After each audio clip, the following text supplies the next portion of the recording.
බෝධීන් වහන්සේලා වඳින අයට, පුදන අයට, සත්කාර කරන අයට ප්‍රධානවම ලැබෙන පුණ්‍ය විපාකේ තමයි නුවණ ලැබෙනවා.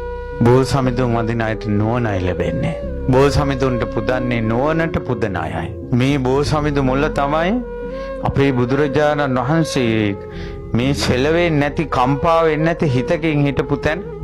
කෙලෙස් නසන්නත් කලින්, කෙලෙස් නැසුවට පස්සේ කවර කතාවද?